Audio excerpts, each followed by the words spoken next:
You are now tuned in to the One Night Show. Sorry, I'm late by about 12 minutes. Giving y'all a chance to get into the chat room, get it going. Make sure you guys share, and we are going to the One Night page today. 74 degrees in New York City, mostly sunny. Traffic was light this morning. I don't know what it's like now. Everybody's up. Okay. And the stream has started. Eventually, I'm going to have to put Saundrea in the captain's chair. So I'm going to show you something, Saundrea. No, you're not. See where it says Zoom?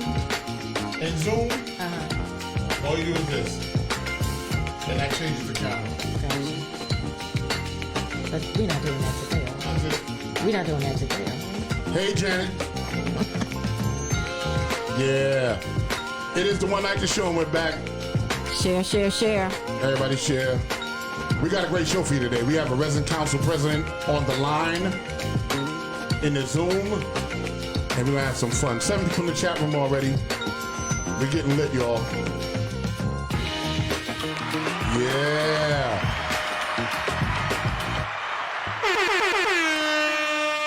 Greetings, all Brenda right. Temple's in the house. What's up, y'all? All right. Brenda. So I want to welcome you all once again to another edition of the One Night Show, Season 3. A lot of things going on, and I'm shaking and baking right now. So, shaking and baking? Yeah, it's that kind of a week for me. Okay. And been that kind of a weekend. I've been having to do like other stuff. But we're here, and I'm glad to be here. Right. And you see this right here, Saundrea, where it says Zoom? Yeah. You click. You just do that. Right. And you just do that.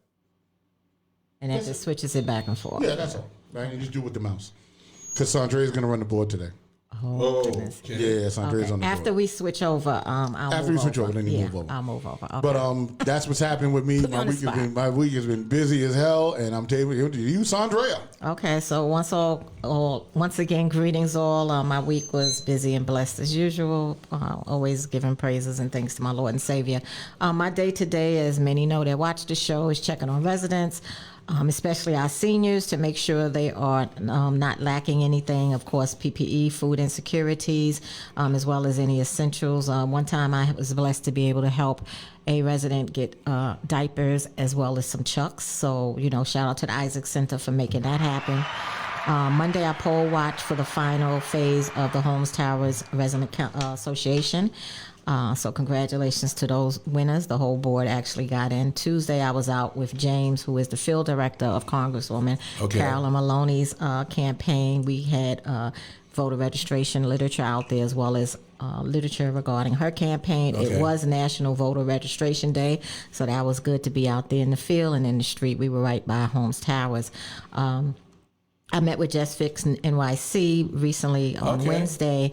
We will be eventually bringing them on the show, but they want to do some services, more work with Holmes and Isaacs. Yes. They told me. Mm-hmm. Right, they mentioned you, yes. Mm-hmm. So we had a nice 1-hour meeting. Thursday, Saundrea Perez, who actually won her candidacy for president at Holmes Towers, and city council candidate City Council candidate Julie Menon, we went out to lunch. So that was like a thank you lunch for all the work we did, hard work on her campaign and stuff like that. So that was good, and we had a great time. I'm going to jump right into today. Marks day number 442 at UES Vigil on the Upper East Side, which is in Carl Schutz Park. And I want to just address one ongoing issue that we have over there. We have vandalism. And we've been having it, we've been out there since June 2nd of last year. We've been having it like literally all the time here and there, but not, maybe a week, 1 week, no week like that. So now it has elevated to somebody putting feces on the posters and stuff. And what makes it so bad, makes it so bad is you're putting feces on there. Kids come out there. Now, remind you, Up East Side, that's a predominantly rich, and upper class neighborhood. And that park serves everybody, the all community, for whoever wants to come. But it's little white kids that come there too and touch the signs, and their parents, and this person does not realize that. So he was kind of surveilled by someone, and they seen the guy with the dog. So it is dog thing, and then it was clean. And then when he left, it was the feces was there. So they actually seen one of the culprits, but like, who is this? So if we could find out who it is, we definitely going to shame them, and I hope more NYCHA will support and blast it out. So Wow. Yeah, if I see him, I'm gonna kick him in the balls. That's a health hazard. So, but that's that. Yeah, that's it. So to you, Stan. All right. I just want to give a big shout out to the residents in Ravenswood again. We continue to have our community meetings within the development, and the residents are really stepping up and becoming leaders and handing out the flyers. And we anticipate a situation where they eventually will totally run a community meeting. So I'm very happy to see the leadership of these residents taking place, and the movement is growing there. I'm very frustrated as I continue to watch Joe Biden and our elected officials in Washington struggle to get this infrastructure bill passed that we're desperately waiting on, which is so we can have the funds to fully fund NYCHA. And it's going back and forth. I guess the progressives aren't really happy. The conservatives are not really happy. It seems to be difficult to please everybody, but as a fight, we're not getting the funds that we need. And that's the part that is very disturbing to me. And even when we do get the funds, there's some things that I found out, thanks to the work of Kristen and some of the other folks from Save Section 9. We're hearing now, that number one, that the funding may not actually save Section 9. So even though we may get this funding, it may not necessarily save public housing, which was the whole intent. I know when Chuck Schumer came on the show and spoke to us, he said a few things. One was that we're going to get this funding. Two, that it's going to be pretty much the end of any privatization plans and all of that. So in reading the bill now, it seems that may not necessarily be the case. The other part that's a little bit disturbing is that all the money does not come at once. So if you have this funding and you kind of lay it out over several years, it's not going to have the immediate impact that we need to have in NYCHA right now. So we cannot afford to wait, if this funding actually happens, for it to be dispersed over a long period of time. The money needs to be delivered right away because the residents need the help right now. And beyond that, going one step further, there's no involvement of NYCHA residents with the disbursement of the funds. So now we're trusting a criminal enterprise, which NYCHA is, which is actually lost all kinds of money and funding that they get. No one knows where it's at. And now if this infusion of money comes and there's no real oversight that NYCHA residents are part of, then there's concern, at least for some of us, that that money may not go and be in the right places. So those are some of the issues. And last but not least, there's going to be an appointed secretary that's making all the decisions, on how this money is dispersed. So it puts a lot of power in the hands of one person who may not be familiar fully with the NYCHA issues and problems. So even as we wait for this money, there seems to be some issues as to how this is actually going to play out.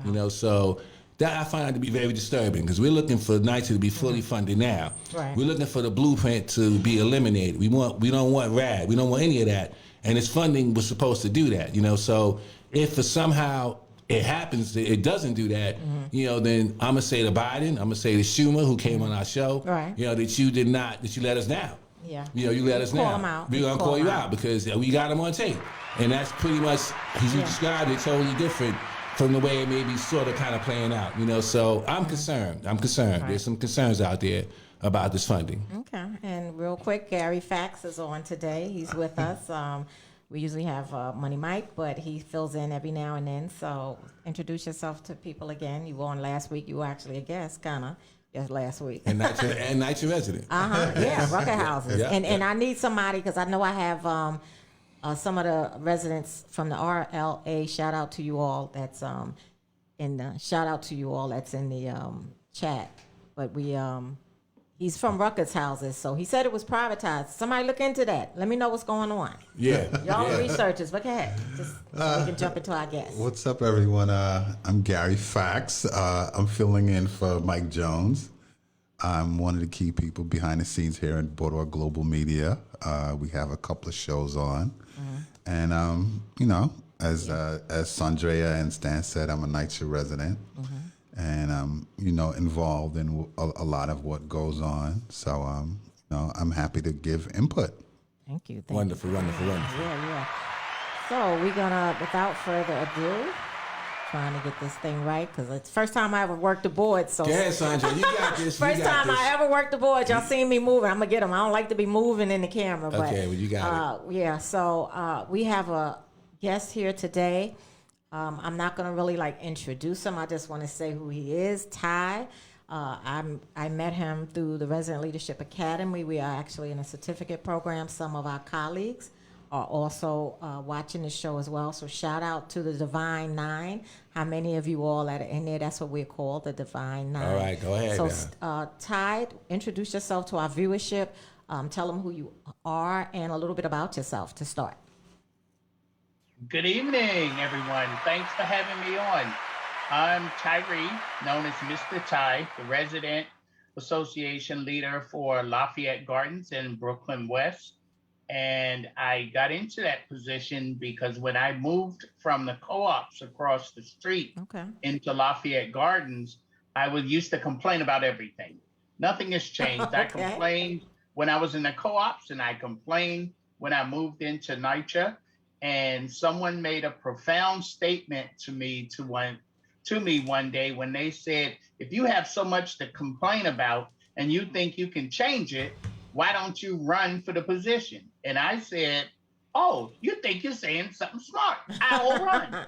So I ran for the position, and much to my surprise, I won the position, and I've been in it and empowering myself and the residents of Lafayette Gardens for the past 12 years, 10 years actually. The past 10 years. I'm just entering my third term. Nice. Well, I just like to say I'm from Lafayette Gardens, so it's really a pleasure to speak to you. So you got a lot of history, Lafayette Gardens history here. Oh, there it goes. Yeah, you remember when I challenged Mr. Polite? I used to always argue with Mr. Polite, my predecessor. Why is this? Why is that? And he said, if you think you're so good, why don't you run? Okay. Well, I'm sure you're taking good care of the residents. It's definitely personal to me. I know the co-ops across the street, so that's a very interesting story as well. But welcome to the show, man. This is big for me, so welcome. Thank you. So let's just jump in. I'm not sure how this frame is looking because it looks better when it's with you all, but I don't know. TPA funding, let's talk about that. Can you give a little information about that? Well, first of all, I think anyone who decides to run for a resident leadership position must be willing to educate themselves. Because TPA funding requires that you have some accounting experience, some knowledge of budgets and grant writing. It's not something you take lightly. And I think we as residents have taken it far too lightly. We've been holding on to this money for 15, 20 years? And we're talking about a significant amount of money. The basic ratio for the funding has always been $25 per occupied apartment. So how do you figure that? You take let's say we have a development that has 3,000 apartments. But only 2,099 are occupied. One, for some reason, nobody lives in. Take $25 per apartment. That's the basic funding formula. Now, what happens is each year that formula is prorated. So in this past year, it was $11.29. That's still a significant amount of money that the resident leader is required by legislation. The HUD 964 and the CFR 135 require you to use the TPA funding for anything which is education, training, and development of the resident experience. Ideally, to become a resident managed corporation, to manage yourself. We have not been able to achieve that because economically, the climate has changed. If residents won't pay NYCHA the rent, what makes you think they'll pay us the rent? So we would be back in receivership and back to where we started. Well, Mr. Ty, what can we do? What we should be doing is using the TPA funding to educate our residents. So we need residents who need to know how to handle money. So we should be sending residents for training in accounting. We should be sending residents in training to learn how to talk, advocate, and speak to each other. Not, hey, MF and this.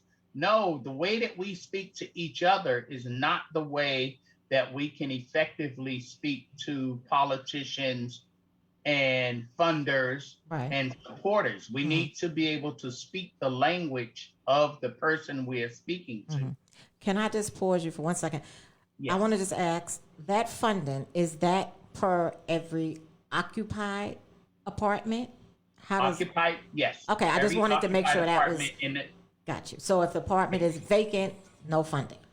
No. And let me ask a question. Okay. So are you saying when you get this funding, what happens if the resident council president doesn't spend it? Do you find that some resident council presidents are not spending it?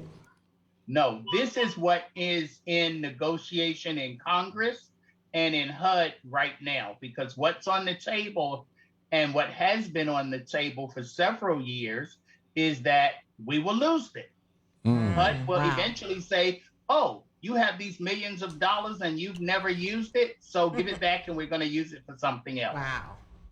And what happens is the money sat around for many years because NYCHA didn't have an idea of how to disperse the money. So what was actually decided upon is the money is divided into the 9 districts, and then the 9 districts allocate the money according to the apartment formula. Now what's being put on the table and what has been on the table for the last few years is they don't give you everything all at once. They're not going to turn $1 million over to you and say, they're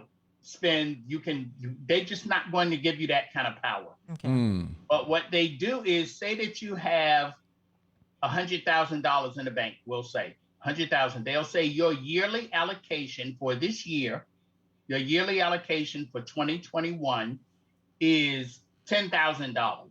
Okay. Now, if 2021 goes by and you don't use the 10,000, allegedly you are supposed to lose it. Wow. They have never enforced that. However, HUD is in conversations right now that they are being strict that NYCHA must start to enforce that. Okay. So if you look at it for a place like Lafayette Gardens that only has 900 apartments, it's simple because I spend our money. But I'm saying look at developments that have in excess of 3,000 units. That's a lot of money that could be used to empower a lot of residents. And I'll give you a very simple and the best example I can. OSHA 30. Okay. There are so many NYCHA residents across the city who would like to take the OSHA 30. The OSHA 30 is a license which is recognized by HUD, meaning that TPA funding can be spent to certify and get residents the OSHA 30 training. But the question becomes, why have so many resident leaders not taken advantage and provided this to residents? Yeah. Wow. Now, I organize in the largest housing development in the entire country, which is Queensbridge. So I can only imagine how much money Queensbridge gets or Ravenswood gets, and I don't see any of these programs you're talking about. So it appears to me that perhaps lots of money is coming into these developments and not getting spent. Is that what's happening? A lot. All of these developments. There is no development in NYCHA which does not have or at some point had access to TPA funds. Now, why did you say it like that, Mr. Ty?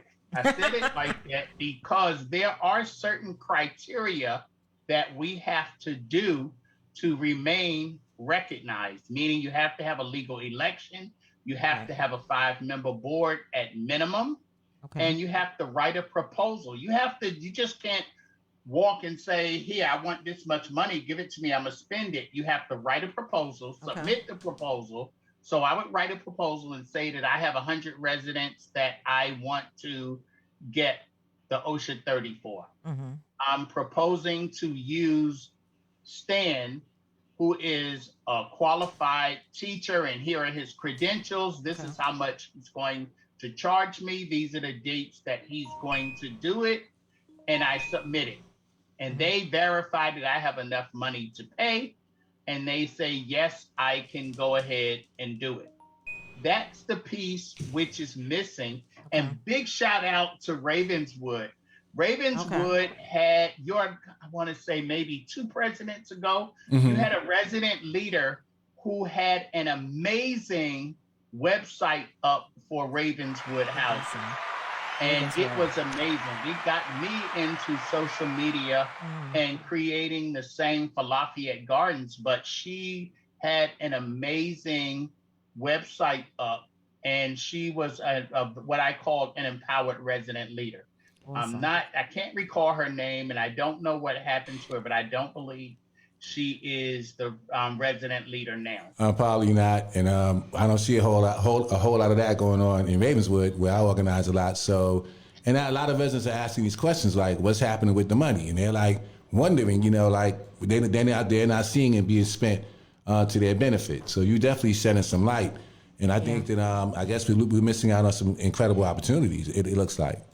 Yeah, one of the things I'll say too is one of our co-hosts, Mike Jones, he actually lives in Ravenswood, so he should be here today, but he's not for whatever reasons. But it would be good to, because we're trying to get him to run for the council, right?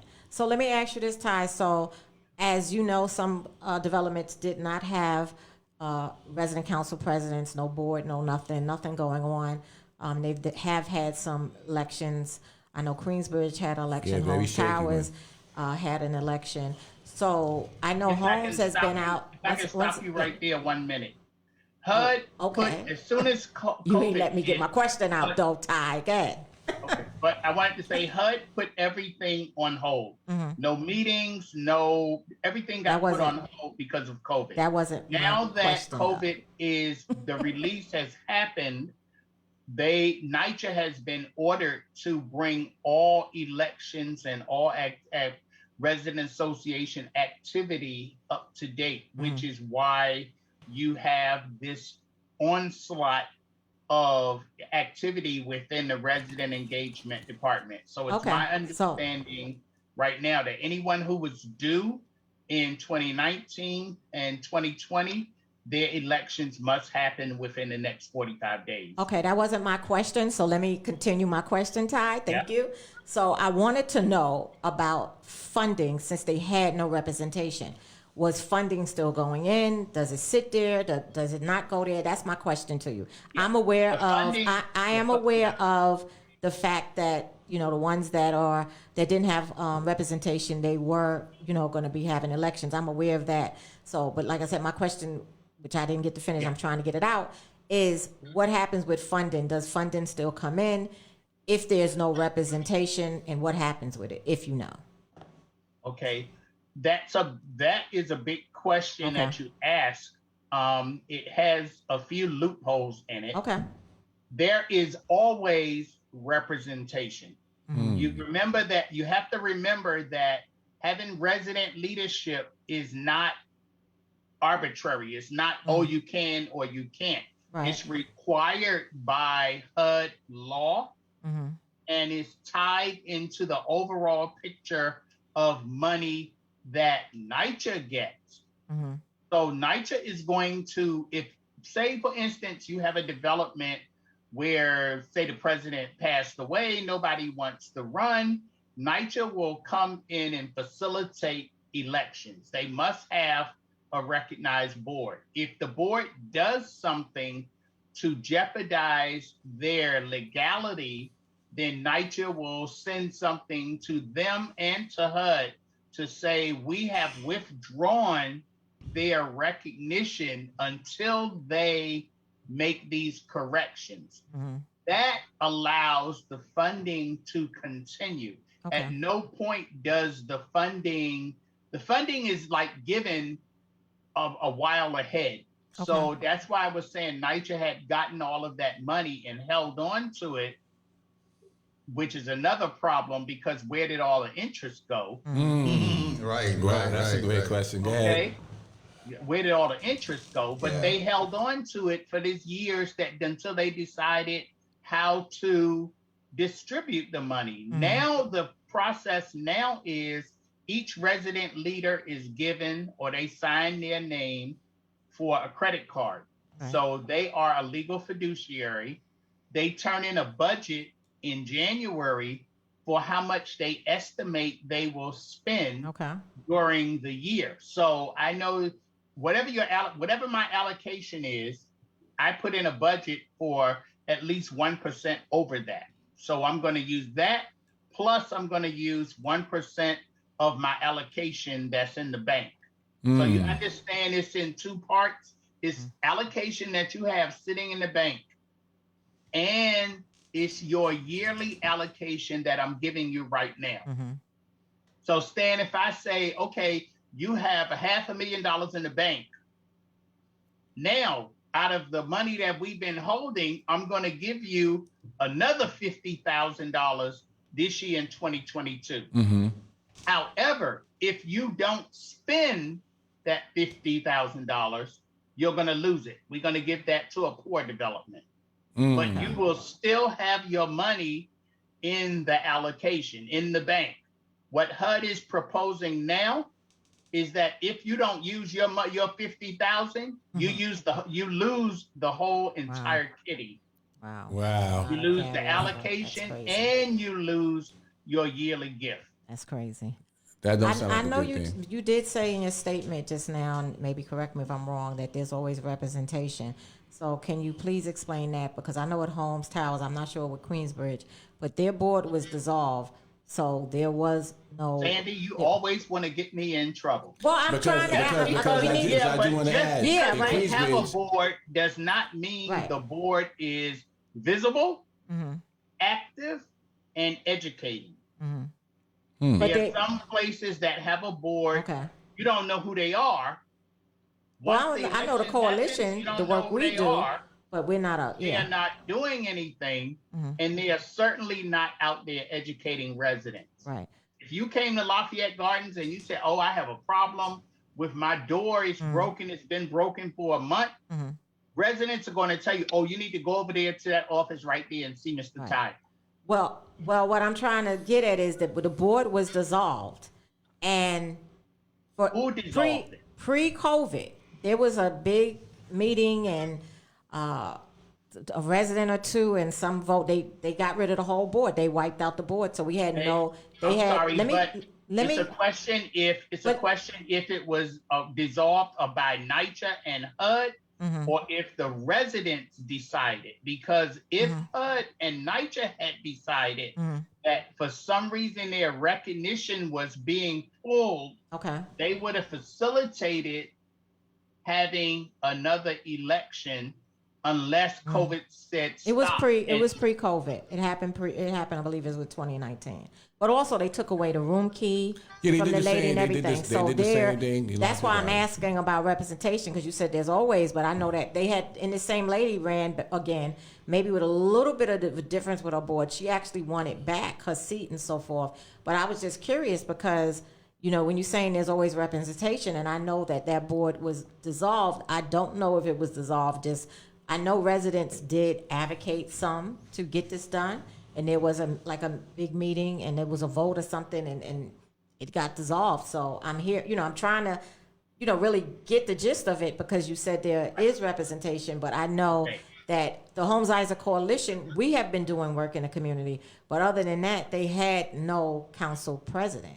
Or no board. And I could just add, in Queensbridge, it was the same thing.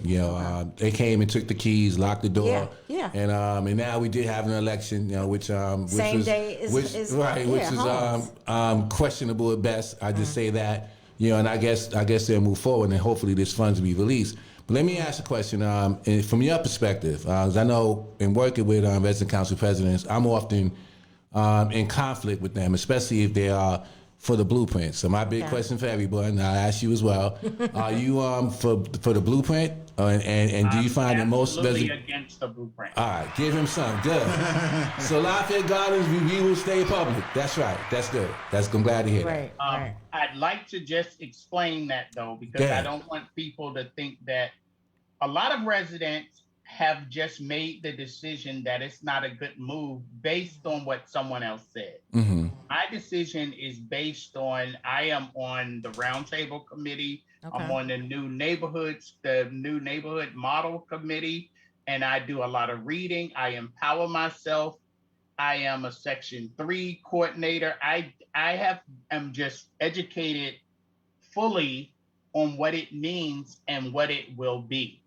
And based upon my decision, I've come to the conclusion that I cannot support it because they did not explore other avenues and other options that could work just as well as the RAD option. Right. Why did they not come to us and say, okay, we're going to create an option that high rent players, we do have some people in NYCHA who are paying in excess of $2,500 a month. Yes. They can afford to pay and have half of their money go towards their rent and half go towards a mortgage of owning their apartment. Okay. Some people don't want to pay $2,500 to live in a building next door to someone who's paying $96, and they're not paying it. Our taxes are paying it, and they tear up everything. They selling drugs out of their house. They have dog poop in the hallway. Yeah. It's just a really bad situation. That's not to say that those are bad people. That's just to say that if I'm going to pay $2,500 rent, I want to make sure that I walk out into a clean hallway. My front door is not broken. There's no one sleeping in the hallway. And I have an option to own. I want to invest in wealth. How much have you paid over the lifespan of being a NYCHA resident? I always tell residents have not built any wealth. I always tell residents that. Let me just address. Okay. I always tell residents that statement about you could have owned a home or two, what you're paying. But let me address the chat room real quick because we do that. We value our viewership. So, hello, Janet Jackson. I'm on Twitter. You don't have. Yeah, well, we don't. You on Zoom, so we actually on Facebook Live. So, and I am not Rock Logic. I moved into a seat, y'all. So hello to Janet Jackson, Ida Tata Cologne. She says hello from LES. Brenda, of course. Hello, Brenda Temple. Lourdes Simone is watching. Thank you for watching. Amanda McKenzie, Anna. And George Watkins, I believe she's from Ravenswood. Yes, Ravenswood in the house. I believe I connected you all. So, so thank you for always tuning in. And she actually CCs us sometimes in some emails. Yeah. BCC us though, but that's good because she's setting, she's making her voice known. So absolutely. We are with you. Cassie Diller, I hope I'm saying it right. I think I said Lourdes Simone. Who else? I think there was a comment. So Renee Simone, hi Renee. Let's see. And is Amanda? Is that man? That's Mandy, right, from class? Okay. So we have her Mackenzie here. So Renee has a question, and then after that, Stan, you can talk. Okay. So Renee Simone said, "What is a core development?" And she also said, "What was the onboarding process that you went through when you became the president, or was there one?" So there's a couple of questions from Renee. Do you need me to repeat them, or you got it? No, I got them. Okay. So the core process was, I was just a regular resident paying money, and I was frustrated with everything I was seeing. So I used to go to the meetings. That's the first step, is to get involved. A lot of residents feel, oh no, I don't want to get involved. I would rather, they want to say what they want to tell you how to do the job, but they don't want to do it all the time. Nor do they want to go and make any complaint or, as I say, rock the boat. they don't want to say, oh, the heat is off and it's 10 degrees outside. And you say, well, did you put a ticket in? Did you call somebody and say the heat is off? Oh, no, no, no, no, no. Well, how do they know it's a problem if you don't say it's a problem? So it was about learning the process. I had never heard of public housing before I moved into public housing. Okay. So I had to learn what public housing was. And I had an amazing teacher, the late Mr. Raymond Ballard, who just was a great mentor. He told me, you need to read this, you need to understand that. And every time something came on, I've always been a why baby. I used to ask why? And in learning those solutions, it empowered me to understand the process and what happens, and meeting great people like my classmates who also experience things, and we discuss it. And just your core of the development is really the development that's the part of the development that stands strong, the legal part of the development. And what do I mean by that? You have some people in the development who live here, they stay here, they have something to say, but they don't really, because they're not on the lease. Yeah. They're not on the lease. So you can't argue and fuss and fight if you have no legal right to be here. There's a group that fights for succession rights. Okay. Well, that's a big issue because there are people that have lived here 52 years since the place has been around. They have a house full of children. They are old, they pass away, and now we have to fight NYCHA for someone to keep that apartment because none of them, I'm saying in 52 years, you've never put anyone on the lease. If you don't want to put someone over 18 on the lease because you're afraid that they're going to knock you in your head and put you out, put a baby on.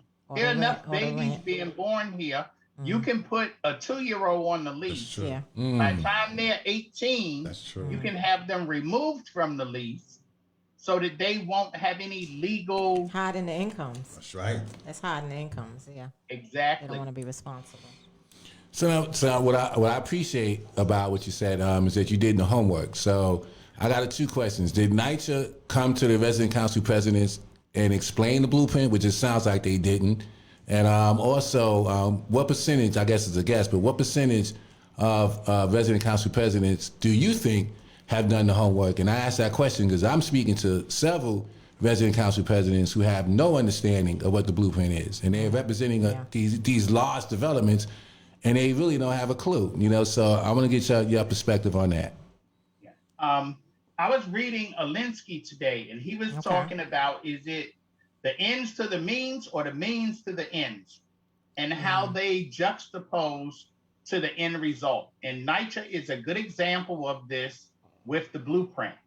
They did not come to us and fully explain and answer questions about the blueprint because it's to their advantage Speak on it. to have this confusion and not understanding the blueprint. They don't want to have to answer technical questions. And so then that question, you have to say, they use these kind of means to get to these ends. They use misperception and confusion and fear to get people to the point of signing. Like, I'll give you the example. They used to ask resident, they used to physically ask you to support going to Section 8. Remember, when residency is Section 8, we don't understand that there are or were several different Section 8 programs. So there was a Section 8 voucher program where the voucher went to the individual and they could move wherever they wanted. HUD got rid of that. So what we now have are project-based vouchers, meaning that the project, whether it's a senior building, I don't mean project like we talk in slang and call our developments. I mean project like each type of situation they call a project. Mm-hmm. And the vouchers belong to it. So if your building 177, is project based, that means that everyone who lives in that building, all of those apartments become Section 8. As long as you live in that apartment has Section 8. When you move out, that apartment still has Section 8, but you don't. Right. Okay. Right. That's very, very key. That's a ploy. That's a ploy, because how many residents out of the 600,000 that live in NYCHA, how many do you think understand that? I can tell you, Ty, very little, because I have these community meetings, and I mean, it's shameful how little they know, and it's shameful how little the resident council presidents that I deal with to some extent. The council presidents and the boards don't know. You're right. You're Because right. no one is explained to them. Right. They have not read the material Yeah. and gone over it, so they don't know. Yeah. Right. That's Right. true. There's a guy in my my old building. He's a senior, but he's also a former. He's done like paralegal work, and when it came to him, which he got it in the mail like a couple of months ago, so he was livid because when he read it, he understood it. But he said, this is a form of privatization. This is privatization. He basically was like pulling out the blueprint. He also said the average person can't grasp this. Right. You know. We had to have There's attorneys and yes, all kind of people break this down. You know, it's very complicated, and that's on purpose. Yeah. More importantly is the scheme that they're doing now. Right. And I call it that, an underhanded scheme. Of course. Of course, it's Now underhanded. they are Yeah. sending a letter to your house. They send a letter to your house saying, are you interested in Section 8? It says, are you interested in project-based Section 8? Yeah. If you are, sign below.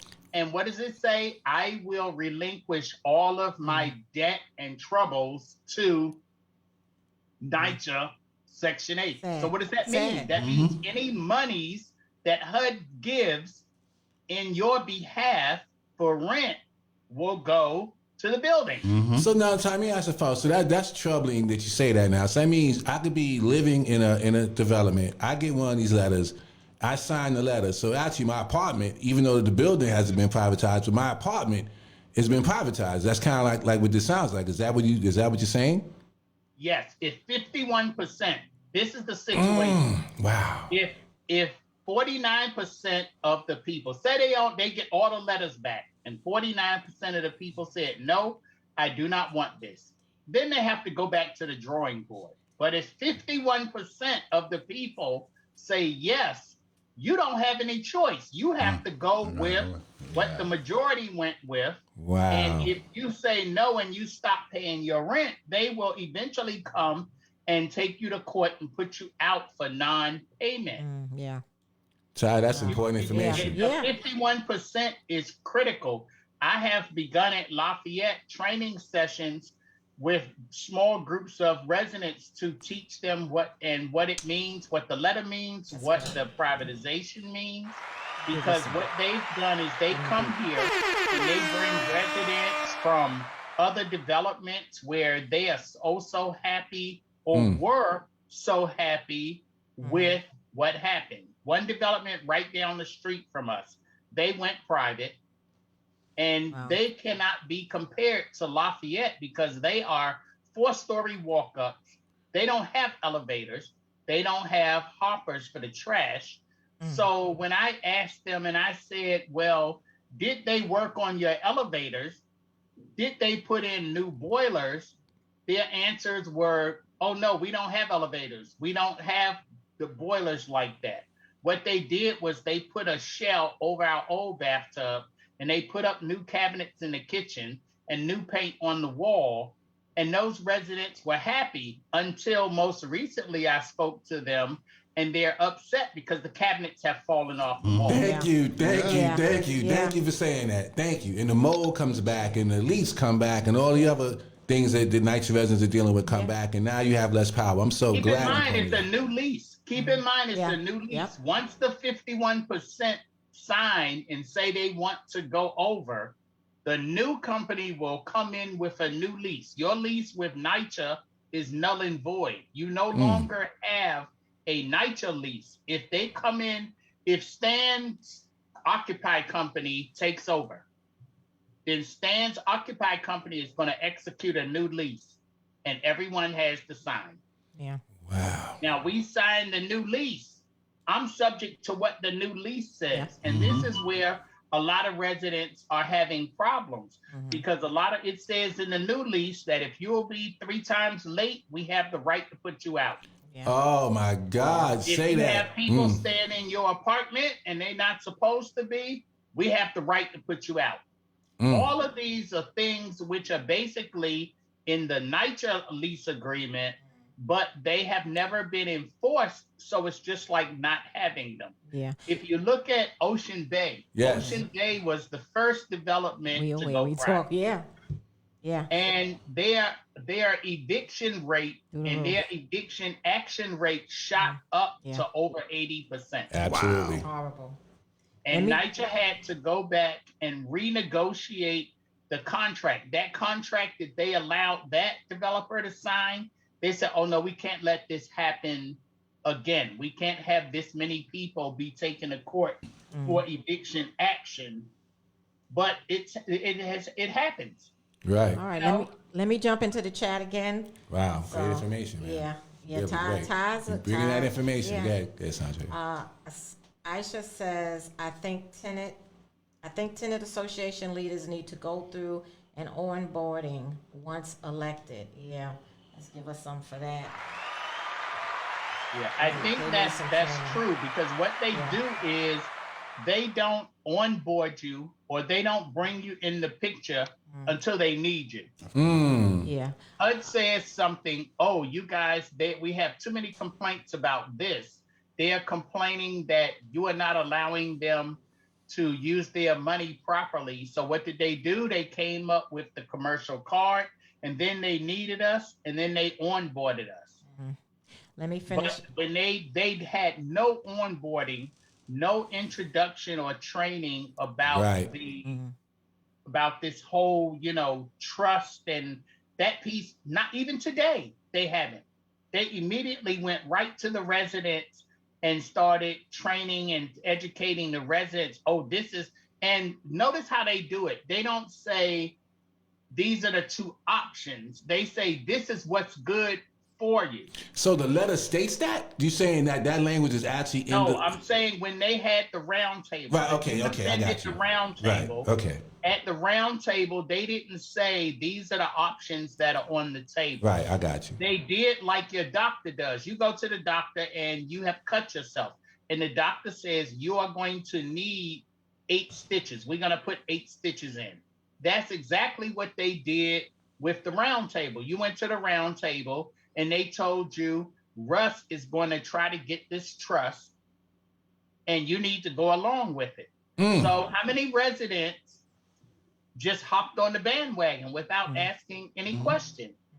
And even Chairman Russ is a controversy because one of the tactics that people do when they are trying to organize and get people in line with an idea of favor or what they want you to do is they will bring in some kind of expert who's an expert in doing this.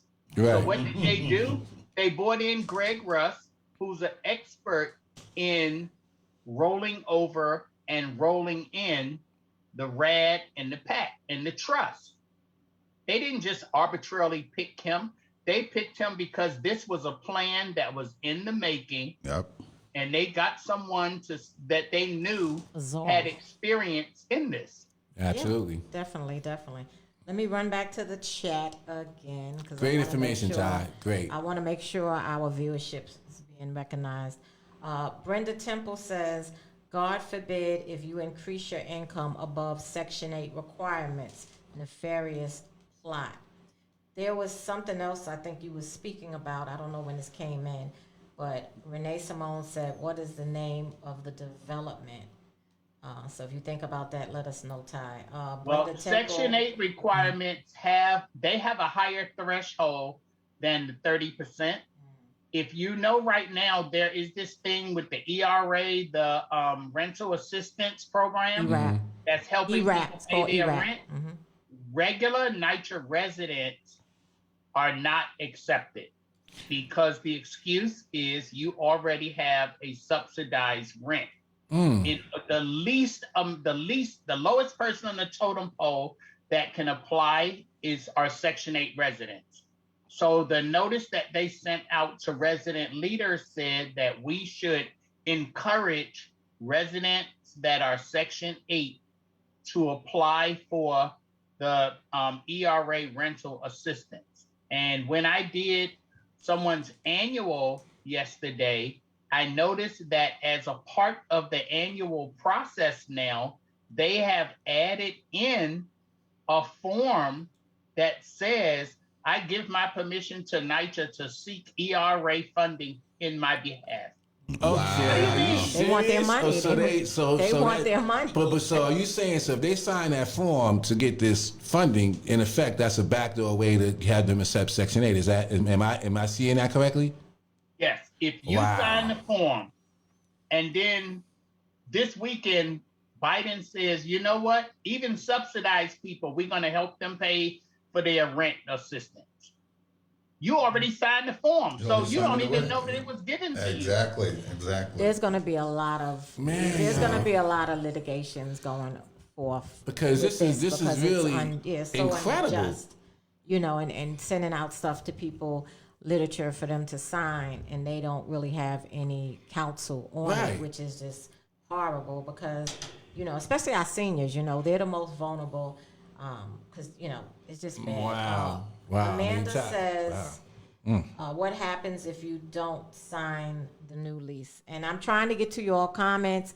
It's quite a bit, so we are acknowledging 51%, if 51% of the development signs that they agree that you guys should go private, you don't have a choice. So let me ask, if there are 100 people living there and 51 people sign it saying, yes, I think we should go private, the other 49 people don't have a choice. You have to sign the new lease or be taken to court for non-payment. Yes, Stan, you got a question? I mean, this is unbelievable, so because we're finding now that you've explained some of this, now I'm understanding how beyond what they announced with RAD and beyond, I think the blueprint's supposed to be on hold. It's supposed to be actually voted on by the state assembly. But it seems like now they've found a way to kind of circumvent that, and you're finding more privatization happening, than we even know about. So now that you've explained it in this manner, which I'm telling you, this is great information for me, I'm now understanding how this is happening, and they're trying to really get rid of it even beyond the state assembly voting on it. They're finding a backdoor way to do it, which is incredible. It should be illegal. Right. Go ahead. Well, basically, it's like they want. So if you don't know about it, so for the residents that don't know about it, they're signing their rights away. Absolutely. Right. So clearly, NYCHA has their attorneys that are drafting these things up. Right. With basically, I guess some people would call it a nefarious plot. It is. Brenda Temple, she said it. It's nefarious. Where to deliberately lie to people and have people sign away their rights, and that's a problem. That's a major problem. But here's my thing: do we really think that if this goes down in the way NYCHA is plotting it to go down, that they're not going to be in court? They're not going to be sued? Yes, they're going to be sued. They're going to have to be. Because we have a whole lot of advocates on the street for us that advocate for us. And if you're signing stuff that you are not, you signed it, but it's coming from NYCHA, so it's coming from my landlord. I think it's good if that's what the case is. But if this is all to, harm people, get them into mass evictions or whatever's going to happen, there's going to be a heck of a big class action. The problem with that is time. There are so many legal actions that are in court and taking place right now.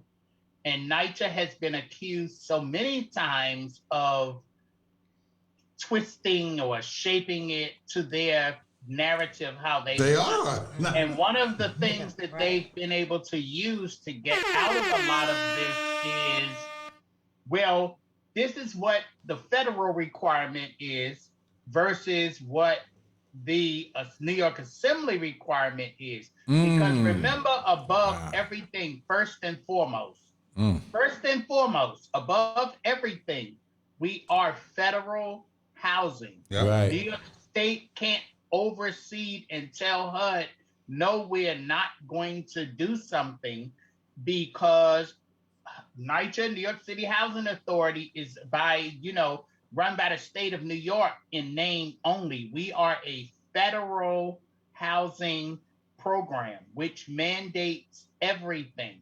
Now, what they do is they play between the two. They say, oh, this is what HUD requires, but we can tweak it and make it like this because this is what New York State requires, and we are not changing the federal law. We just not doing everything it requires. You know what I'm saying? Right. If I say you have to wear 2 shoes into the street, well, you have on 2 shoes, but you didn't tie 2 shoes. Right. So we have to learn to be educated and speak the same language that they speak. It says 2 shoes that must be tied, and they must have a rubber bottom at the least, not just put on 2 shoes. And we, as people of lesser means, I will say, are famous for picking out the part that we like and over just skipping the major part. Look at what happened with the lead. They're still in court with the lead abatement because now they are saying that the lead abatement agreement does not or did not apply to the Section 8 program. Well, who asked that? Where was that in the contract? You signed, I signed, and that was not a discussion. We assume that because NYCHA has a Section 8 program, that they will be a part of the lead abatement. Well, now they're back in court because they are meeting the requirement or the target for the dates for lead abatement in NYCHA apartments, but they are not meeting the target for lead abatement in Section 8 apartments. And so somebody argued for them, well, that's not what the contract says. The contract does not require us to meet the requirements for Section 8, to make that, available for Section 8. Look at succession rights. Succession rights in Section 8, everybody gets a room of their own. Look at the NYCHA agreement. The way NYCHA does it, 2 people of the same sex share a room. Right. So, Yeah. so we just have to be very serious about what we're asking and who we ask about it. We definitely need counsel. So Yeah, we need. We do. Attorneys need. I mean, there should be no resident signing something without counsel. And I would just want to let you know that your city council members and so forth, your elected officials, some of them are attorneys, and if they're not, they have access to attorneys. They have legal clinics. So I suggest that if you get any form in the mail, any NYCHA resident, young and or seasoned, so be careful what I say, right? And seasoned, and don't sign. Let me finish, Ty. Let me finish, Ty. I want you all to get some counsel before you sign on a dotted line. This is not just, I'm speaking of your lease. I'm speaking of all this other literature that they're mailing out to residents. So get counsel on it, because sadly, you might be signing something that's going to impact you negatively in the long run. Right. Now, what I do know, and I'm not an attorney, but I do know with law, there's always loopholes even in the best writing of anything. So, but you would need somebody to find a loophole after you sign something. But with this, it should be possibly a class action lawsuit if this negatively impacts a lot of residents. Well, yeah, absolutely. Well, I will say, and I don't work for NYCHA, so I'm saying this as a resident leader. I'm a resident. I'm saying it as one resident to another resident. If something comes in the mail, don't sign it. Right. Yeah. But I'm saying they need I'm to just get gonna be counsel. realistic. Get Don't counsel sign anyway. it because NYCHA, everything that NYCHA requires really of you as a bold legal document comes through your NYCHA self-help portal. So when you do your annual review, you can see it right there on the computer. And it's no tricks or they can't weasel their way out of that because it's there legally and you just click the button. But if you get something in the mail, there's a whole lot of things. They can say they never received it back. That's right. Never received it on time. You misunderstood it. It was no further info. You should have asked questions and further information. And as NYCHA moves away from this idea of getting help from offices, that's a whole nother thing. It used to be a time we used to go into the management office for everything. Now, the model of the next 10 years are to close management offices, and there are only going to be people there once or twice a week to like show new apartments and put people out. Wait. So Say, repeat that again now. But what's going on with the management offices? Say that again? So the idea of the future is that we don't need to have physical management offices in place. So if you were to canvass NYCHA developments, some NYCHA developments don't have a management team there all the time. Their management team is only there a few days a week, and they're there to do things like show new apartments, give keys, do conversations, but they're not there every day, all day like we have it now, because you're supposed to be using the NYCHA self-help portal. Yeah. Wow. Craziness. So therefore, then if a resident has a complaint for repairs in their apartment, which now you're explaining some things that I'm noticing now. So they're very less. My NYCHA app. Wow. And that's so they wow. Wow. There's also been consolidation. I don't know about other developments, but I know McKinley and Forest houses, there's a consolidation with management, so they actually have to do everything in Forest houses now. McKinley houses always had a management office that was open. Right. We paid our rent there years ago because I grew up there. Shout out to McKinley houses. I grew up there, but in the later years, everything is straight to Forest houses. So I don't, that's another step. I mean, it's more like, if you look at it, they're trying to make it like banks, right? They're removing the tellers, everything right? automated, right. Everything automated, which doesn't work. Like I had an incident with Chase, and I was putting in a check, and I wanted to go to the teller, but they come out, oh, no, we want you to do I wanted to go to the teller. So when they said I did it that way, my funds were not available. And this was a Chase to Chase check. Right. So it should have cleared, and it didn't go into a particular account that it does take a little time. I don't want to talk, but anyway, but went into a different account that it should have cleared right away. So I went in, the next day complaining because it was late in the evening when I did it. The bank was still open, and my funds were not fully available. Not that, I wasn't going to do anything, but so after that, I'm used to just having my funds available. So after that, I started going straight to the teller all the time. Chase did actually correct that with a Chase to Chase account. As long as it's not your business account, your funds will be available. Right. But that was you telling me to go to the machine, and I want to go to the teller, because when I go to the teller, I know everything is okay. Absolutely. And that's for anybody, right? So I did conform to that because they made the adjustments, because it's a controller check that I get. So it comes from the city of New York, Chase, and I get it. More importantly, we as NYCHA residents need to understand what it means to work quicker and more intense. Okay, we complain about, they put this here, or they tore this building down. They do that 10 years in advance. That decision is made.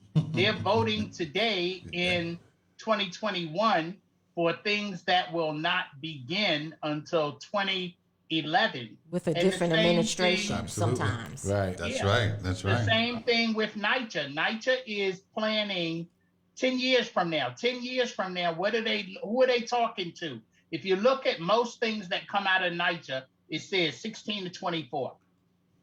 Most of their programs, all the programs that come out of Reese, they target and they say they want people 16 to 24, the next generation of NYCHA. They've already sort of given up on this generation. And its They're generation. focusing on our kids. Next generation. They're looking for money. Right, That's right. That's right. That's right. They're looking for money. They're looking for And some they other people to use make more telephones, tablets. They don't go in the offices. Everything they do is, when they renew for their SNAP, they do it on their little phone. When they pay their rent now, they do it. It's on their phone. They just transfer money. So as they are more and more able to use these things for us, for the young people, they use it against us to get us out. And actually allows them to avoid accountability. I want to go into the manager's office and see somebody and say, hey, this is what's happening in my apartment. If I'm trying to put an app in and nothing happens, there's no one for me to talk to or hold accountable, which is how, which is what they're doing. So we did start a little late today, so we want to apologize. One Night One people, we definitely want to apologize for starting a little late today, but we do have other shows before us, and but we're here, and we thank you, Ty, for coming on. We're about to wrap up, but thank you, Ty, for coming on. We appreciate all your input, and we would love to have you back in the future. Excuse me, with a follow-up possibly. And definitely. Can I just say one last thing? Yeah, then I want to encourage you and all residents next week to pay attention carefully, because the Citywide Council of Presidents, they did sign a new contract and agreement with NYCHA. None of the local presidents were involved in that process. We don't know what's in it, but I'm sure it's going to be some fireworks. Okay. So you gotta come back and explain that and keep us informed. He's our inside guy now. And I want to say, as a former Lafayette person living in Lafayette Gardens, I'm glad to see that it's in good hands. That you're very informed. So that's very comforting to me. I'm very glad to see that. You probably one of the most informed resident council presidents that I personally spoke to. So I'm glad to see that. Any closing remarks from you, Stan, other than that? That was it. Your week? Okay. What about you? None. This is great information. Listen, I'm all about people need to be informed, right? Facts. It's highly important that our residents need to be informed. This whole privatization going on, it's something serious. Yes. And I mean, it's, there also needs to be resources out there where residents can feel like they can go see an attorney and what have you, because it's going to take a collective effort on a couple of different levels to really fight back with NYCHA. Yeah. Absolutely. Yeah. Absolutely. Yeah. And they're moving like the mafia. So Exactly. You said that. Yeah, you they're said moving that like the before. mafia. They really Exactly. I want you all to save a date. Monday, October 25th, Community Board Manhattan 8 is having a social justice committee meeting, which I co-chair. We will have a medical professional on, and we will be talking about some of the issues within NYCHA and our health. I'm hoping that you all can join. I'll put links in later for you to register to join, and you could actually be in the community board meeting live with us. And if not, I will try to have the link of the the YouTube that's live. I'll drop it into the One NYCHA page on that day. But I'm hoping that this will be a very informative meeting, especially regarding our health.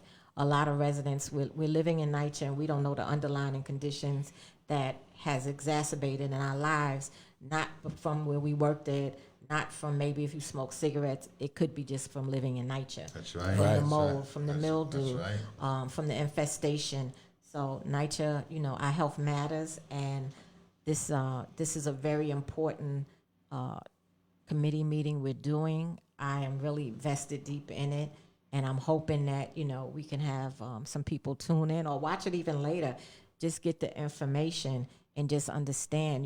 We speak a bit about the lead poisoning And a lot of people, you know, we focus on the kids, but if your child is affected with lead, as I said before, you're probably affected with the lead as well. Yep. And you need to be tested as well.